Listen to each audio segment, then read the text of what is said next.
Good morning, everybody, and thank you for joining us. My name is Luigi del Puerto. I'm the associate publisher and editor of the Arizona Capital Times.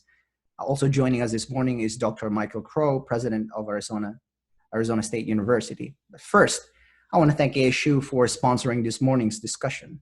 As most people with us today already know, ASU is the largest public research university in the United States, with just under 150,000 students on campus and online at the beginning of the 2019-2020 school year.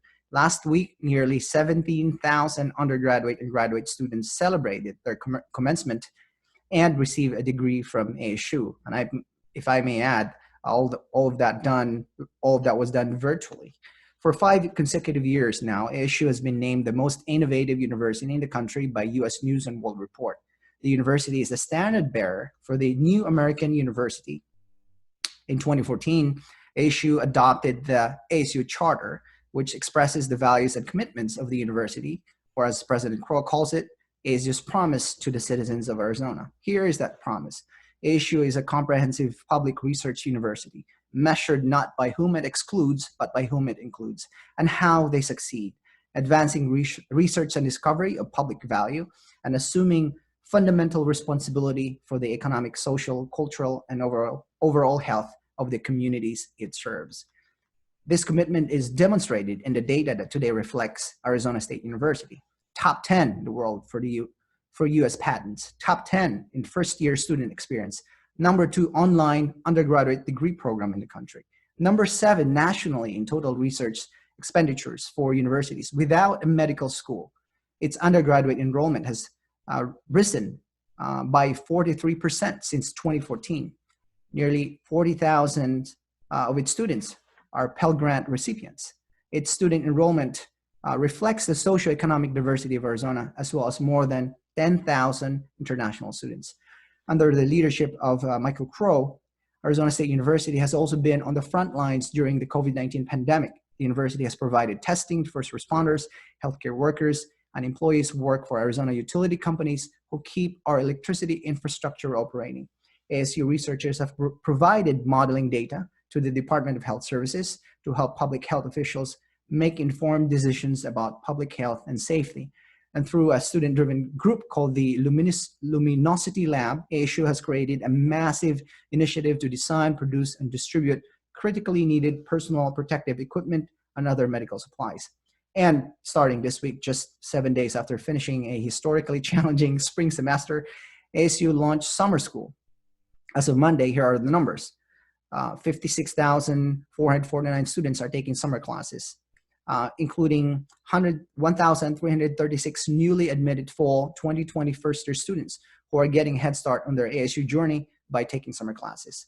ASU has delivered 5,277 unique classes being taught or are being taught in summer 2020 sessions. It is my great pleasure to introduce the man leading the university that has set an example not only for higher education, but also for organizations and institutions everywhere. What he has been doing there at ASU for 18 years, I believe is more important than ever to our state and to the country. He is an educator, knowledge enterprise architect, science and technology policy scholar, and higher education leader. Please join me in welcoming ASU President Dr. Michael Crow. Thank you, Luigi. Nice to see you. Nice to have a chance to get together and talk. Yep, we got a lot to go through, but first I want to ask our audience, if you have questions, I do encourage you, if you have questions, do send them in via the chat room, or you can also email it to my email, which is ldelpuerto@azcapitaltimes.com. I'm going to spell it out, LDELPUERT as in Tom, O, at azcapitaltimes.com, and capital with the letter O. So send in your questions via the chat room or email it to me. Dr. Crow, let me ask you first about the transition of scores of thousands of students starting in March. What was that transition like? How many students did you actually transition to an online platform? So we actually had about 80,000 students that were involved in our what we call full immersion on-campus learning environments, both the university and our 11 charter schools. And then we had about 80,000 students who were a part of either our digital high school or our online program. So we separate those because we were already running what we call asynchronous learning. That is where you're not doing face-to-face interaction like this. You're just taking the class on your own schedule. So back to the university, we moved about 75,000 university students to full synchronous visual interaction, what we call ASU Sync now. So we did that in just a couple of days, and so it was a fantastic maneuver by our staff and our faculty and our students to make that happen. Your regular online program, of course, is different than what you did with transitioning the students who are in the full immersion program to an online platform, correct? Right, yes. So right now we've ended up, all these weeks later, we've ended up now with 3 platforms: full immersion on-campus learning, full immersion synchronous learning, what we call ASU Sync, and then digital immersion online learning. And those are three all connected and related but different ways of learning. So in order to obviously learn using an online platform, you really need 2 things. You need a computer and you need Wi-Fi connection, the internet. What challenges did you face to ensure that transition is as smooth as can be? And how did you overcome those challenges? So the first thing we had to do is we had to make sure that we had a lot of technology. We have over 250 technology partners embedded in our learning platforms. We had to upskill our faculty to be able to enhance their teaching and learning in the Zoom platform. We had thousands of faculty members do that in a 72-hour time frame. We had to build the course and make that happen. We had to make certain that everybody had access to the right computer and the right Wi-Fi enabler, and so whoever didn't have it, we bought thousands of laptops and thousands of hotspots and distributed those as we needed, lending them out so that no one would be left out, and we took care of that immediately. We had to then make certain that we had the right kinds of systems and flexibility to support everything. We had to we had to find a new way to counsel students through a telehealth platform that we set up. We had to figure out how to enhance student advising. We had to expand our chatbot capability so that thousands and thousands of students could ask questions that could be answered by the robots that we have, enabling us to operate in this modality. So we took all of our technologies and expanded them and enhanced them. We trained our faculty and our staff, and then we deployed technology to make all of this work. And of course, all of this has to happen in a very truncated time frame. You're talking about a few days. Yes, so our staff has been working 24/7. I mean, it's just been unbelievable. I think all of us have been realizing that we haven't worked this hard probably ever. And it's very exhilarating to make all of these things work and to have successfully gotten through the semester and then 7 days later launched the largest summer school in the country, has been very exhilarating. So you mentioned the full immersion program, and it provides a traditional classroom setting. The interaction is very natural. You know, the teacher is there, the students are there. If they have questions, then the questions can be answered right away. And right. The feedback loop is, it's pretty instantaneous. I do wonder how you ensure that the rigorous academic standards that you have are satisfied when you transition to an online platform. So obviously academic rigor is one of the, it's one of the reasons we exist. I mean, that's, we know what academic rigor is. We know what learning outcomes are. We measure them. It turns out this semester was my teaching semester also. I have all. Oh, is that right?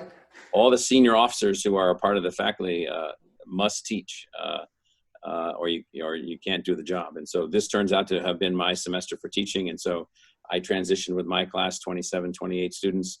It turns out to have been it took a lot of work, but it was a fantastic opportunity for enhanced learning. And I'm 100% confident.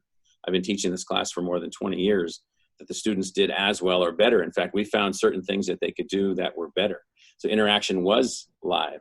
The projects that the students worked on, the teams that they built, the way that they built the teams, the way they used technology to express their learning outcomes. I mean, it was very, very powerful. I've also seen classes that were music classes that were unbelievable, where students were able to work with other students, digital photography classes, English classes. It's really been an eye-opener for us in terms of adding this new dimensionality. Oh, I'm sorry, what class are you teaching, Dr. Crow, or did you teach? I teach a class called Science and Technology Policy, and we basically focus on how to build the scientific and technological infrastructure that allows society to attain its objectives. And so that's is this an undergraduate program or a graduate program? Graduate class that about 10 of the students that are in the class are undergraduates. So how do you actually get into your class, Dr. Crow? If a student wants to learn from you directly, how do they do that exactly? Yeah, they just apply for the class, and they get one of the seats, and then also I've worked with other students along the way, that want me to work with them on their undergraduate papers or work with them in different ways. I mean, there's a limit to that, but I've been very responsive to that. So the students, of course, they're young, they're very technologically savvy. So I can imagine the transition for them is probably as seamless as it can be. What about for the staffers? What about for the professors? I wonder how they fared. Well, I mean, so we had thousands take the training. So says something in and of itself. We were already, because we'd already been doing ASU online, it's the same faculty. So many of our faculty were already technologically savvy, but more important than their savviness was their innovativeness, the way that they'd already thought through teaching. So we have a learning management platform called Canvas that they're all completely capable with. And then they've been working with a crack unit of a couple hundred people that we have in Scottsdale called Ed Plus, knowledge navigators, instructional designers, curriculum engineers, who work with our faculty. So we've already been doing that for 8 or 10 years. So our faculty were probably one of the best prepared faculties in the country, if not the world. And so not all of them, but there's always somebody that says, I still want to light my house with candles. But for the most part, I mean, they were all very capable. So I wonder what lessons you learned from this transition, and what changes ASU has adopted that might, in fact, be embraced on a permanent level. I mean, you taught yourself. A lot. Yeah. So we haven't processed all the lessons yet. So when I come home from work at night, my family will ask me, "Well, how was your day?" And I'll say, "Well, I don't know yet. I haven't thought about it." And so for me, I've got to think about things before I give an answer to a question like that. So a lot of lessons. So one lesson is that we now know we have 3 teaching and learning modalities in addition to our research modality or our discovery modality. 1, ASU full immersion technology enhanced. 2nd, ASU full immersion synchronous technology enhanced. And then ASU digital immersion online technology enhanced. So what we now know is that the technology enhancement lying under all of them can be greatly advanced. And so we're working on that for all 3. We now know that we can, in fact, here's something we're doing this summer. We're putting in sync capability or Zoom capability into all of our classrooms, over 800 teaching spaces, so that come fall semester, when we are going to work hard to reassemble the university physically, if a student can't be here, they can still be in the class. If a student can't get a visa from England to travel to the United States to study, well, they can sit in the class until they can. So what we've realized now is how to project the university live and interactive using technology. But I think the deeper lesson for us is that we've learned that the university is not something that has to be sequestered and held and limited and parsed out like a small piece of candy every once in a while to everyone. That it's a robust, projectable institution capable of engaging people's lives across the totality of their life. I think that's something that we've learned. So what about the, some of the programs obviously have an internship component to them or hands-on experience required. I can think of like your nursing programs, for example. How did you deal with that during this transition? How do you ensure then that the students are actually getting what they, first of all, what's required of them, but also the hands-on experience that really, is necessary in their field of study? Well, let's take the nurses. Our nursing students, we run one of the largest and most important nursing schools in the country. They were front line. I mean, they've been on the front line of COVID since day one. They're not laying back. They're out there, in medical learning. They're out there in the front line of service delivery. Our nursing students and our nursing faculty are helping to manage and run our COVID testing facility that we built. Our Biodesign Institute team designed robots for high-speed COVID testing that, as you already mentioned, are being deployed to first responders and critical industry workers like nuclear power plant workers and water systems, and trying to keep the core of what we need going no matter what. People take all that stuff for granted. Well, our nurses, nursing faculty, and nursing students are out there doing the tests and working. And so we didn't, you know, we found adaptations to everything, including just keeping everything going. I mean, social workers don't stop working.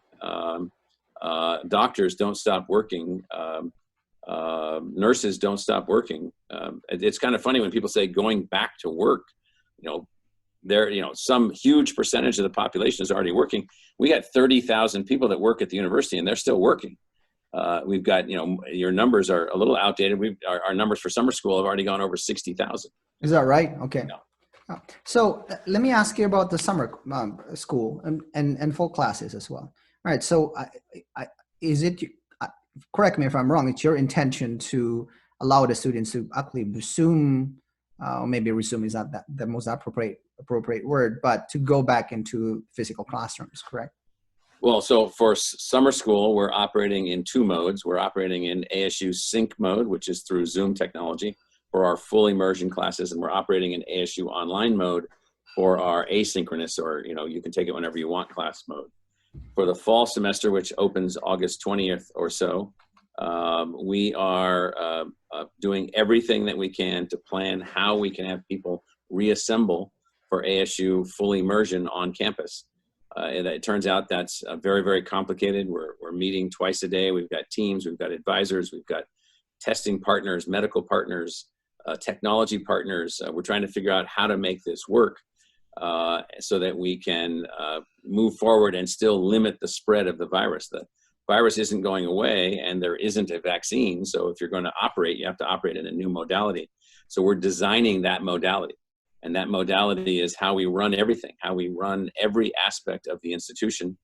And I'd say we're, 70% done with the planning, and we're working hard, including several hours yesterday, several hours today, several hours tomorrow, looking at all of the things that we need to do, bringing in partners like the Mayo Clinic to work with us and others. And so that's our plan. We don't have all the details worked out yet, but that's our plan. So you're right. Absolutely right. We don't have a vaccine. It doesn't seem like, all of the modeling I've seen indicate that we may have this virus for several more months, maybe even, going into the next year, something like that. The virus is never going to go away. So these right. viruses don't go away. They just take different forms and they move in different ways. But this virus now has been introduced to the human species, and there you have it. Right. So I'm thinking about social distancing or physical distancing. So I can imagine, talk to me about the physical classroom, for example. So we don't know exactly where we're going to be in August in terms of social distancing, but let's say we are where we are now. Right. So if we are where we are now, then we will have smaller classes with social distancing in the class. We'll spread classes out. So we'll expand the work week, if you will, to 7 days a week of classes, maybe more sections, smaller sections. We will maintain entry and exit controls for buildings, maybe have people come in one entrance, go out another entrance. We think that we can manage social distancing. And then in larger classes, we may have people Zoom into those classes, or we may have some of the class come on Monday and some of the class come on Wednesday, and then Zoom technology. We're going to be creating much more outdoor space with seating and ways to engage. We already have been delivering for months our food in the safest modality, basically delivery modality, boxed. So we have ways to do that. We may have students live in one student per room in the residence halls. These are all things that we're thinking about and working our way through. And it is, we think it's doable. It's not particularly easy, but the demand that we have to be back is huge. People want to go to college. They want to be on campus. They want to be here. They want the college experience. And we're trying to figure out how to do that, given the presence of this virus and the fact that, the virus isn't going away. You're absolutely right. You have students who are 18, 19, 20, 21. They do want that college experience. They do want to be on campus. They are in a far safer category if they get exposed to COVID-19. So you kind of, to a certain extent, they are safe. And I use the word safe very cautiously. Mm-hmm. But you understand what I'm saying is that they're not as much as group, yeah. Right. Yeah. But you do have professors, for example, or faculty members. We have over 1,000 employees that are over 60 years old, including me. So the way that we will deal with that come August is, again, through social distancing, but we also may have situations where, some employees may have to continue to work from home. We may have to beam some faculty into certain classes for their own health and well-being. So we're going to deal with all of that on a person-by-person basis. And luckily, we have the technology to do that. We were a consumer, 300 million Zoom minutes since the middle of March. We're one of the leading sites for the consumption of Zoom technology on the entire planet. Our technological platform at the university is, as you would hope, as sophisticated as human beings can build. And then that means then that if you can imagine it, we can do it. So yeah, I'm sorry, go ahead. Well, what I mean is we have 3 vaccine groups working on COVID vaccines. We're working on COVID testing technology. We're doing COVID modeling. We've had thousands of people involved in our research activities throughout all of this. And so from our perspective, we think that our assignment is, work it out, figure out how to do this. That's why we put you people over there at the university and we give you pizza and we shove some resources at you. So work it out. If you're just joining us this morning, we have Dr. Michael Crow with us on for this morning scoop. And again, send in your questions via our chat room or via the Q&A room, and we'll try to get to as many of them as possible this morning. I want to ask you a little bit about your idea or the university's idea of a new economy, the new economy. I mean, what exactly is the new economy? Is this akin to the fourth industrial revolution, if you will? What is it exactly? It's at least that. So those of you not familiar with the industrial revolution were 270 years, 300 years into this transition from a largely agrarian economy to an economy that's gone through several phases of manufacturing and distribution of products and goods, and then heavy manufacturing, and then now we're into this era in the 2020s going forward of a hugely information technology driven economy, matching that now with biological sort of info, bio, nano, sort of all these new areas, advanced materials,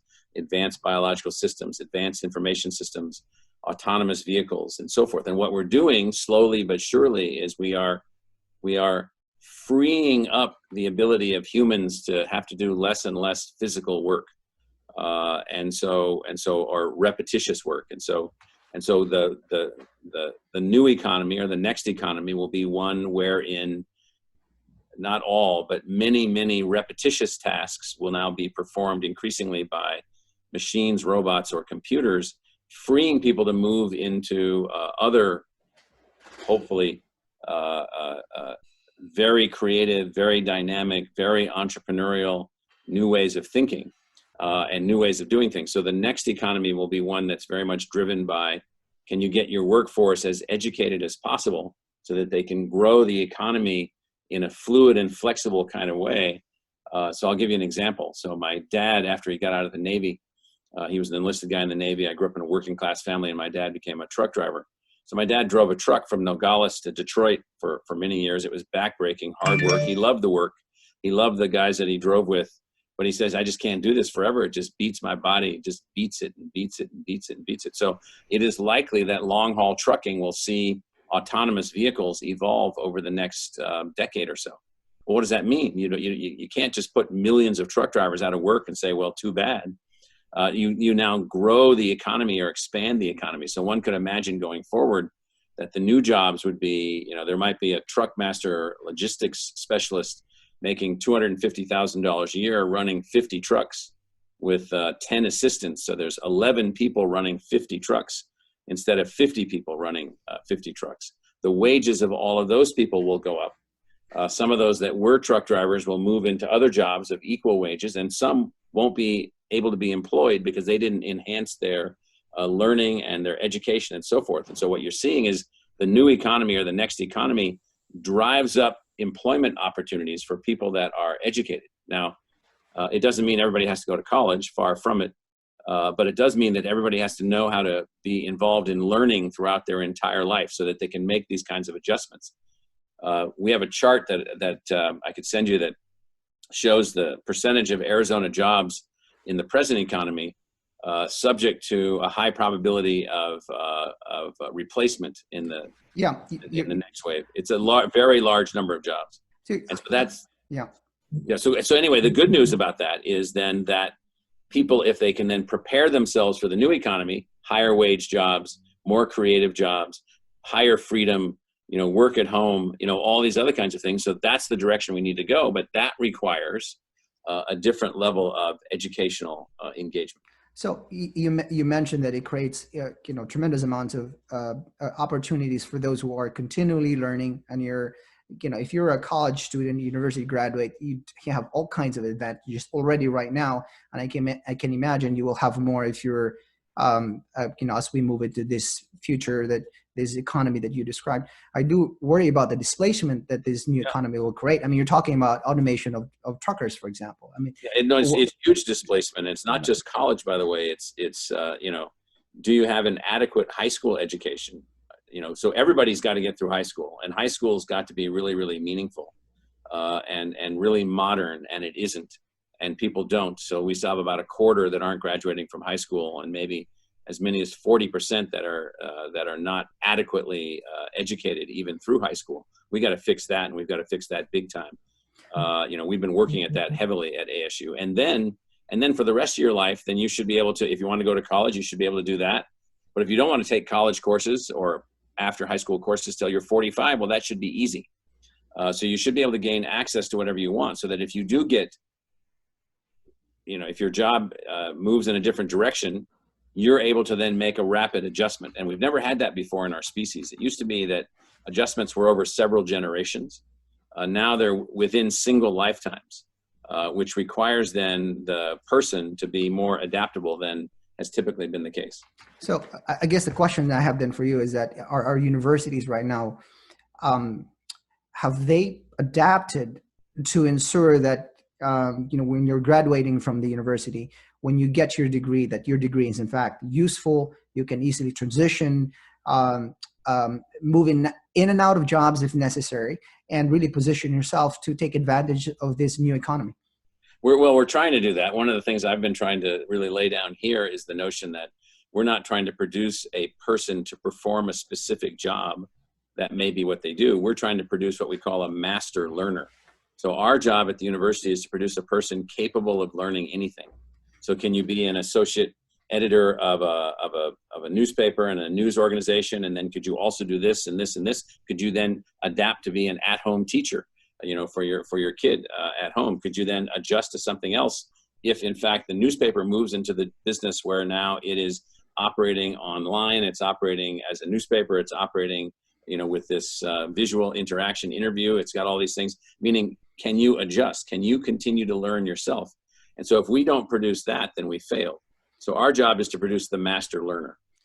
What kinds of investments are necessary to actually help the universities in this endeavor? And I can think we cover the state capital, of course, and they passed like what's called a skinny budget a couple of weeks ago. But I also know the universities have been asking the state, for example, specifically for the kind of help that you think would move the universities toward producing the kinds of graduates prepared to take on the new economy. What is it that you are asking from the state? What kind of investment? Yeah, well, Luigi, that's a fantastic question because it's one that there's a lot of confusion about. So I think the universities, ASU I'll speak for specifically, we can pretty much advance the institution on our own. That is, we can go out into the marketplace of universities and generate the resources for the university to be successful, with two exceptions. One exception is we have to keep the cost to an Arizona student as low as possible to attend the university. So therefore, we need investment from the people of Arizona, which they've always made, to help Arizona students to attend the universities.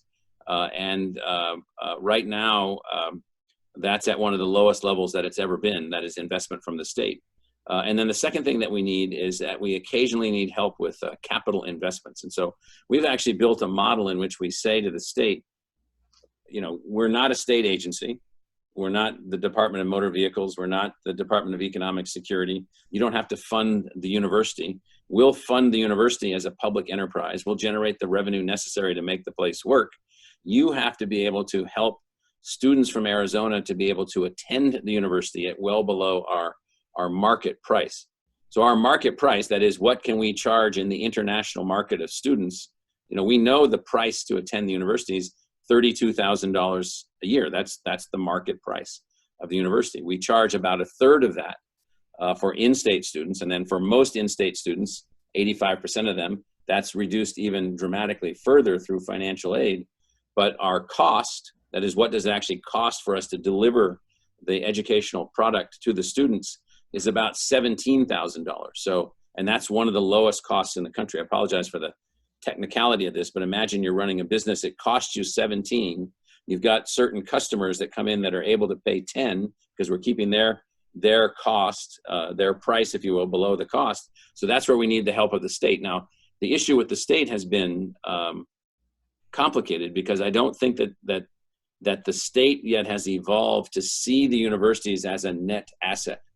And so, Why do you think that is, Dr. Crow? Why do you think that the state doesn't necessarily see the universities as an economic engine, if you will, or as a state asset?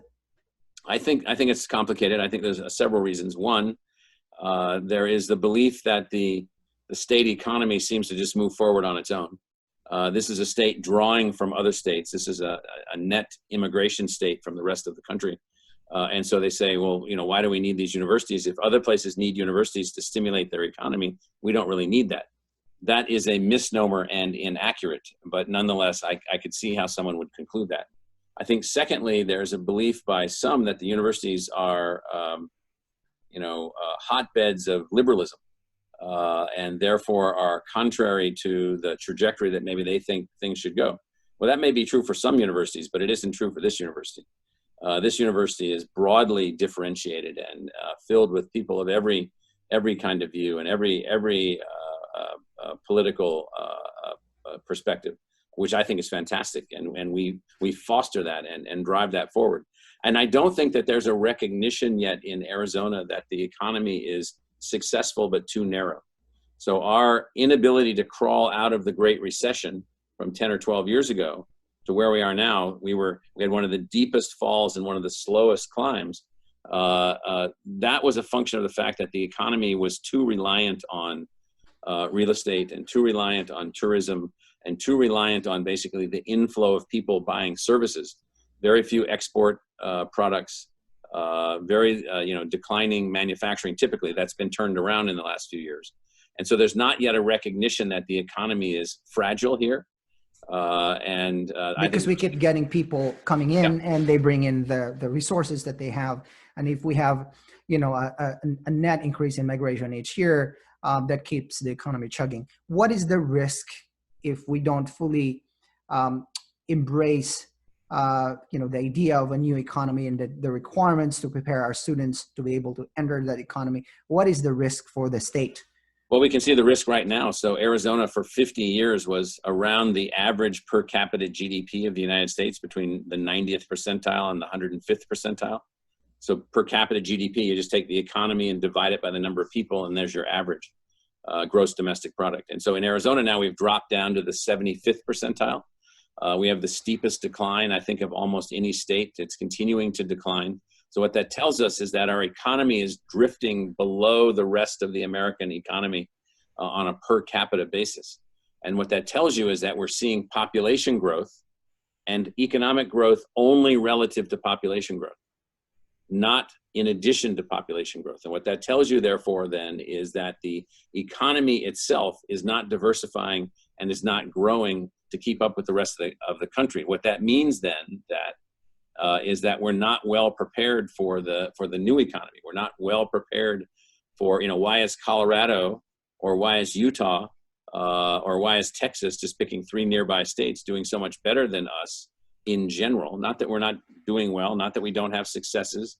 We do, but across the entire economy, we're not. And that's the risk, that we will not be a modern economy. We will be a service economy only, not a modern, adaptive, technology-driven economy. What are those 3 other states you mentioned, Colorado, Utah, and Texas? What are they doing currently that we are not doing? So they're doing a number of things. One, they're really driving up K-12 performance. They're greatly enhancing the quality of their high school graduates and the number of high school graduates.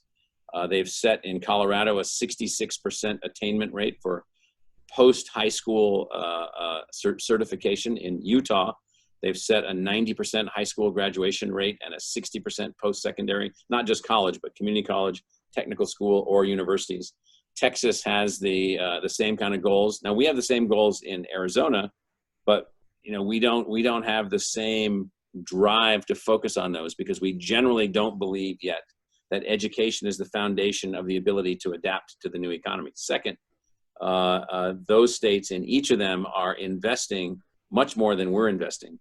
Texas in particular, in higher education, in new institutions, in expanding institutions, in the development of research activities and research institutions. Texas is unbelievable what they've done over there, and that's a conservative state, maybe even more conservative than Arizona in some ways. Can you cite one example that Texas has done? They spent $3 billion to build Texas into the center for all future science related to cancer.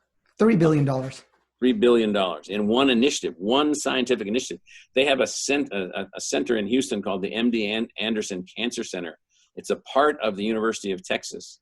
That cancer center alone has more funded research going on in it than all the institutions in Arizona combined. And that's only one center of the University of Texas.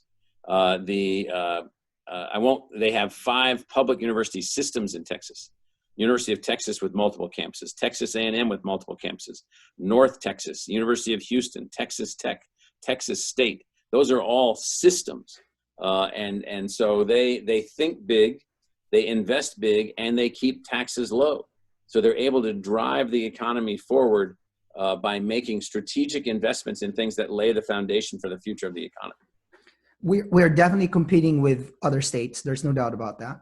We're also competing with, quite frankly, with other countries. I was just looking at some of the stats about our engineering graduates in the United States, and China is graduating so much more engineers, so many more in the STEM fields. And I do wonder what that bodes for for Arizona, but also for the United States, for the future. So there used to be a phrase, and I really have stuck with this for a while, that you can't build your economy on the selling of cheeseburgers as much as I like them, or root beer as much as I like root beer. And so a cheeseburger and root beer economy, which means we're just exchanging services for consumable products, does not lead to a globally successful economy. And so it turns out then that, like has always been the case since the Industrial Revolution began in England, you must build things, you must make things, you must manufacture things. And so we've let manufacturing slip away. I think some of the things going on now to drive manufacturing back into the United States, to stimulate manufacturing, modern manufacturing, are really, really important. To do that, then you need more engineers, you need more people trained in fields to make things happen. You need the general population capable of now manufacturing at the highest level. So and right now we're not thinking that way. We're thinking that life is about cheeseburgers and root beers, and it's not. And so if we don't return to some kind of technological preeminence, if we don't return to manufacturing preeminence, if we don't focus on what we're doing in the United States and make things happen, then our economy will not be as successful as it could be. and we're going to suffer as a function of that. You're not referring to like the traditional manufacturing jobs, because they're not. I don't foresee the plants, the automakers plants in Mexico, for example, necessarily coming back to the United States. So I don't mean those. No. Yeah. So this project that you mentioned in your opening comments through Luminosity, which is our student-driven skunkworks, is a group of students that can do anything. So they've built a 300 plus 3D printer network making PPE distributed into people's homes. So now manufacturing could be if you could get internet at high speed to every home in Arizona, you can manufacture anything anywhere. People can work anywhere. People can be involved in all aspects of modern or advanced manufacturing. And so it turns out then it's not about the building of massive factories per se. There'll be a few of those, but it's about the notion of distributed manufacturing, systems-oriented activities, having the workforce ready to move and adapt and shift and change. And that's why we more than doubled the size of our engineering school. You know, we went from 6,000 engineering students on campus in 2009 to more than 17,000 now. That's tripling the size. We have 7,000 more online engineering students. We need more kids to have a chance to be able to become engineers, and it's really working. So let me transition to questions that we're getting from our audience here. You mentioned the 3 platforms that ASU has adopted and will be pursuing not just in the summer, but also in the fall. Are the costs the same for the students for in any one of these platforms? Well, actually, you know, we're really trying to do what we can to contain the costs, because all costs are accelerating. So as we put in more technology, as we operate in these different modalities, it doesn't drive down the cost. So our lowest cost option is our ASU online option. But that option is offered on an a la carte basis. You pick the courses one at a time. For the other 2 options, the full on-campus immersion and the full immersion synchronous, what we call ASU Sync, we're trying to keep those costs down. And so right now we're sort of working our way through these financial models. You know, how do we fund the university? How do we make it all work? And so we're doing our best to keep the costs as low as possible. And that's why you haven't fully decided what you do with your tuition rates at this point. You're working through that. We're working our way through it now. Well, you know, we can see that as the costs accelerate. You know, if you have to operate in multiple modes at the same time, that's less expensive than operating in one mode at the same time. And so we have to work our way through that, and we're just not through that yet. So there's money from the Federal CARES Act that's going to be distributed to the universities. Here's one question. How will that money specified for ASU students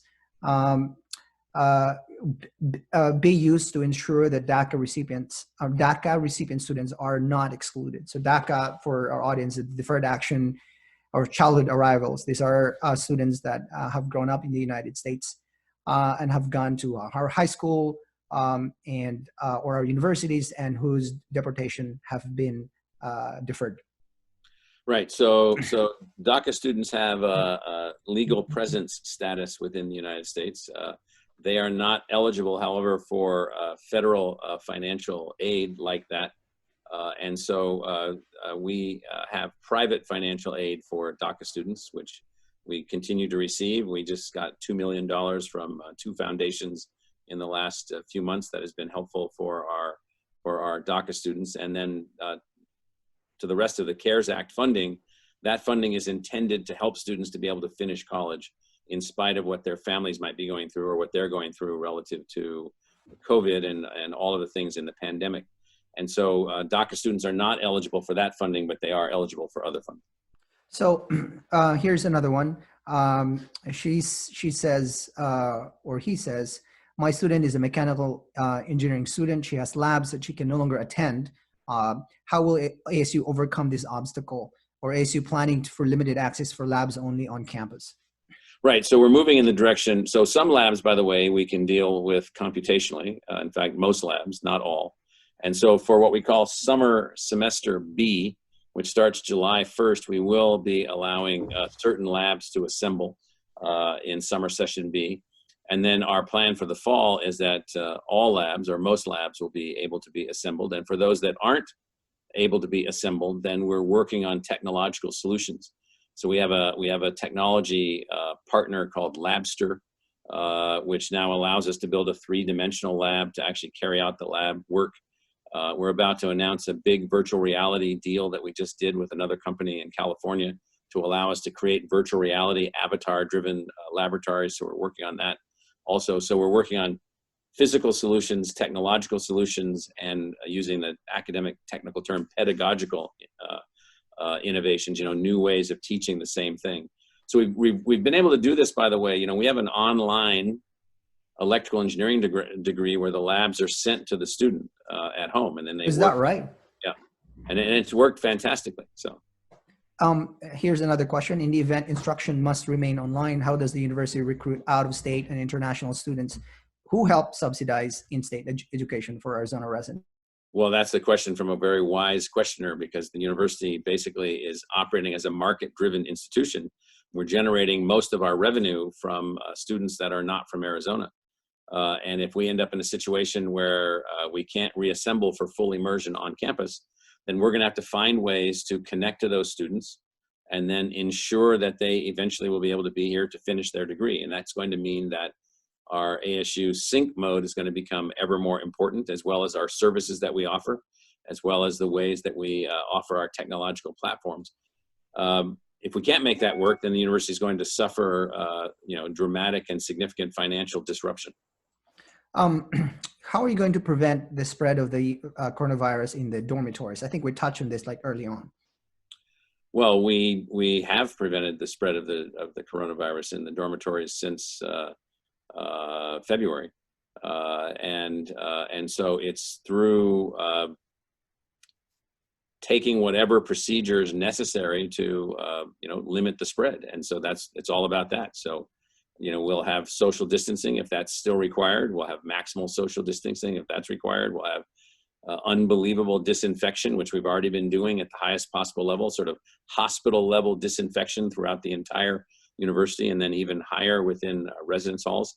And so, our medical staff, our student affairs staff, we're working on the lessons that we've learned in the last few weeks, as well as our food service provider, how we're our custodial partner. We've got great teams, great capabilities, and you just sort of, you do everything necessary. And what we found is that when you do those things, you limit the spread. You did mention that you are even exploring, one student in a dorm room, right? Instead of, a couple Right. of them. Yeah. So are you prepared to treat students that catch the virus while at school? Well, so we have had in the past, we've had students who came in from places that were hotspots, and so they had to be socially isolated. So we socially isolated them. We've had students that have tested positive among our student body, and we're involved with all of them. And in those cases, those ran from a positive test to a negative test, and then they went on with their life. And so the answer is, let me back up a little bit. I mean, we have a very complex world that we live in. I mean, we were having 40 or 50 flu cases a week in February and January. We have other viruses, other ailments, other student health questions. And so our staff is very skilled, and we're relying heavily on the CDC advice and heavily on the State Department of Health advice. And we believe that we can implement a safe and healthy setting so long as the social spread of the disease is at the stage that it is approaching right now. We're not quite there yet, but almost there, where we're down to no significant social spread. So in a world of no significant social spread, we believe that we can manage this. So here's another question. Here's the question. I want to know why ASU hasn't distributed the CARES Act funds to students. Is the holdup on ASU's end? Why is it taking so long when other Arizona universities have already begun distributing these monies? Yeah, so we accommodated every student that requested special funding in the spring semester from our own resources. And so students that asked for support for whatever, emergency X, emergency Y, we made adjustments in financial aid as necessary. We made adjustments in everything, food, living experience. We already took care of all of that. The CARES Act is funding provided for a 1-year time frame. So there's no expectation that the virus is only going to be hanging around for a few weeks. And so our resources are available now as we continue to move forward. So there will be resources made available to help people as the virus continues and as their life as a college student continues. And we will be allocating those dollars to students to be able to help them to stay in college, meet their expenses, pay their bills, do what they need to do so that they can complete college. So, I'm sorry, go ahead, sir. Yeah, and so the, in our case, the CARES Act came too late for us. We'd already been involved in making these decisions. We'd already made these decisions, but the funding goes for an entire year, and there's likely to be funding after that. And so, we'll be making allocations of CARES Act funding for students in summer school, students in the fall semester. Your family doesn't have a job anymore. You lost your job as a student. There's no place for you to work, and you were counting on that. Well, then you get the CARES Act support. One is interested to know about what offerings ASU has for lifelong learners for senior citizens. It's a broad question, but I think you understand what the. Well, we have students enrolled in ASU from age 12 to age 90, and that's in university courses.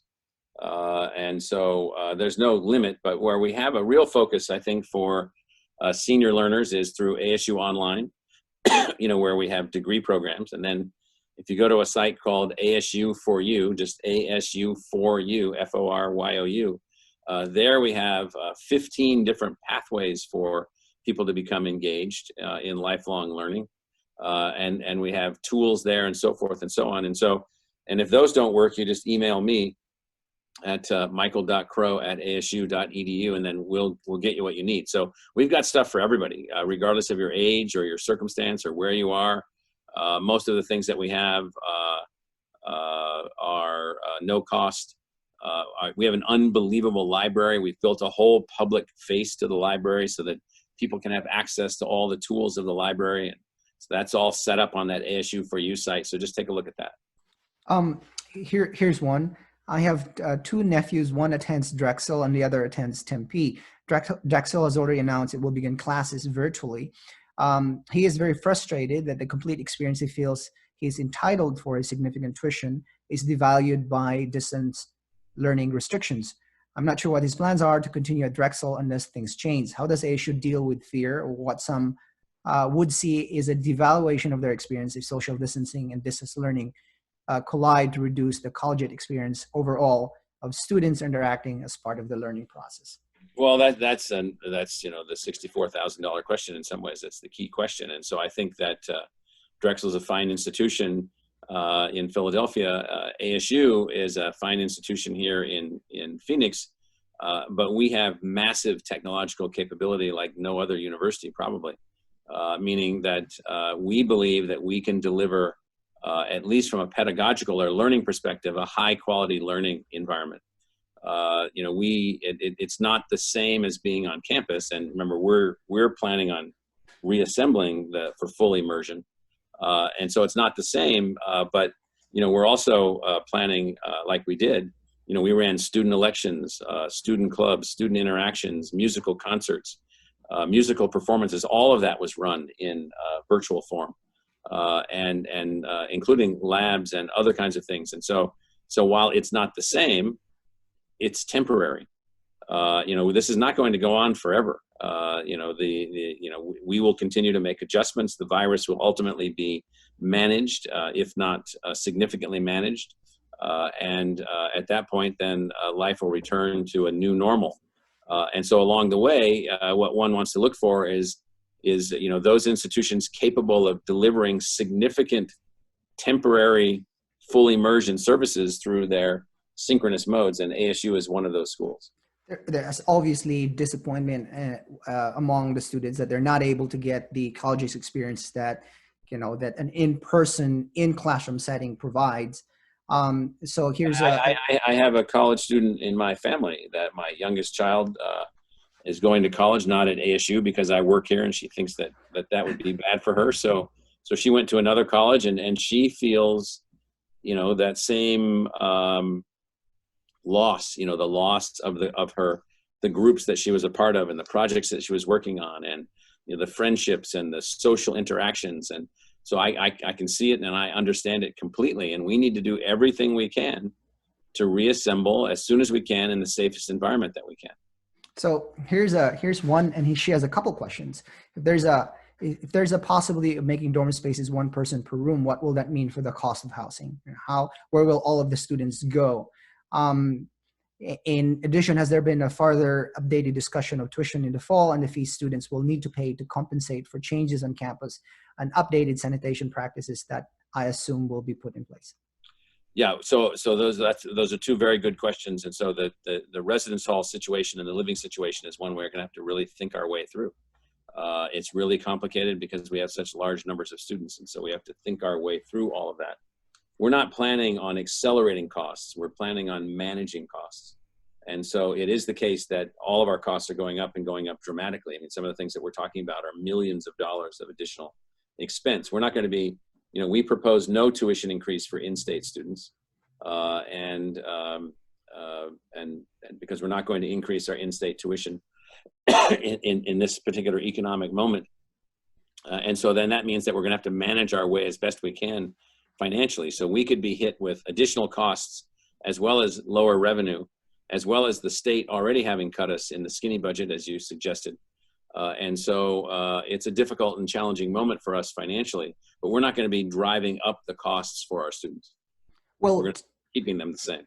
Will testing be available for students and faculty members as the fall semester gets underway? And if so, how often do you test?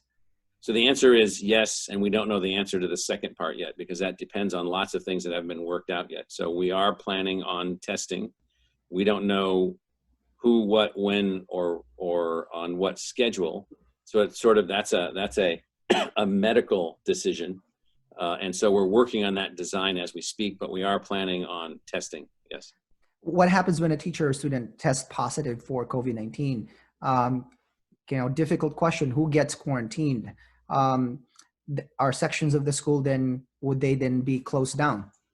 Well, I mean, so that's the answer is no. I mean, we would have functionally closed down whole areas of where we live right now if that's the case. Meaning, whole areas of Phoenix would be closed down. There's thousands of people that have tested positive, and so one has to react to this, in a disciplined kind of way. So it's testing and tracing and social isolating, which we've already been doing. And so if someone tests positive, you find out who they've been around and you socially isolate those people until you know that they're not positive, and then you move on. And so that is a practice that's coming from the health department, and it works. In the first case positive test that we had way back in January, a person in our community tested positive. That person's roommates did not test positive. That person's romantic partner did not test positive. They were all socially isolated. That person later didn't test positive, and they've all gone about their life. And so we do know from the cases that we've seen, and you've seen the profile, the number of serious cases for people under the age of 40 is very limited, and under the age of 25 is even more limited than that. And so while, yes, we're worried about the spread, we believe that we can manage positive cases in the way that we have managed positive cases. It's a function of discipline, it's a function of systems, it's a function of having trained people. So we have all those things. We have technology, we have discipline, and we have trained people. So we're almost out of time. There is one question I want to ask, which is, what are your plans for football, basketball, and the rest of Sun Devil sports? And I know this is probably one of the questions that I've gotten the most. It is. I was on a multi-hour meeting with all the Pac-12 presidents Monday of this week. I think the meeting was for 5 hours. And so, we're just looking at every possibility. So what we have now is we have different parts of the Pac-12 are in different manifestations of the virus. So California is one, Washington is another, Oregon has very little virus, Colorado a little, Utah almost none, Arizona kind of in the middle. And so you have these different manifestations. I think that where we're headed is, how do you find a way to move forward while managing risk at the same time? So that may mean playing, a shorter season with only Pac-12 opponents, and starting that season later, and then maybe going a little bit later. It may mean all kinds of things, and so we don't know. What we do know is that we need 6 weeks of training prior to the beginning of the football season, 6 weeks of training prior to the beginning of any of the seasons. I think people want to get athletes back and get them reconnected into their communities. We have to do that for students overall. So it's a really complicated thing, and it's complicated financially also. I mean, our athletic programs are driven almost totally by their own revenue sources. And if we don't have football revenue, then we don't have revenue for our other sports. And so it's something that we're trying to manage and trying to work on. I'm hoping that we can make it all work. ASU football this year and ASU basketball this year, we are peaking forward. We are really, doing really well. I think women's golf, softball, baseball.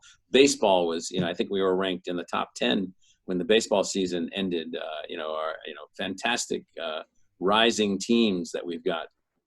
And so I want to get out there and demonstrate, where we are. We just announced, I think yesterday, or it was just announced, that we had the highest academic performance of our teams in the history of the university in terms of our APR rates. And so we're graduating almost everybody. We've got fantastic teams, fantastic coaches. We're ready to go, and there's no rodeo. Right. Talking about no rodeo, just real quick, sir. So you have 17,000 students graduated from ASU a couple of days ago. What do you say to them? They're entering into the economy that's practically at a standstill. Jobs are scarce. People are shedding, staffers everywhere. What your message to them? And we'll end with that. Mostly just persevere. They're going to do fine. They're going to do well. It turns out that people are still hiring. People are still retiring, and people are still moving on, and companies still need assets, and people are still going to graduate school. And so for the most part, for 90% of our students or more, things are moving fine. And for the others, there'll be, maybe a little delay, and then we think things will move forward. An ASU degree is a powerful, powerful asset out there in the economy, and people want them. We had last year 13,000 organizations come here to recruit students. That's not diminishing. And with that, I want to thank our audience again for joining us this morning. I want to thank ASU for sponsoring this discussion. And Dr. Crow, thank you for the time and the exchange of ideas, and good luck to you, sir. Thank you, Luigi. Take it easy. Bye for now. All right, bye-bye.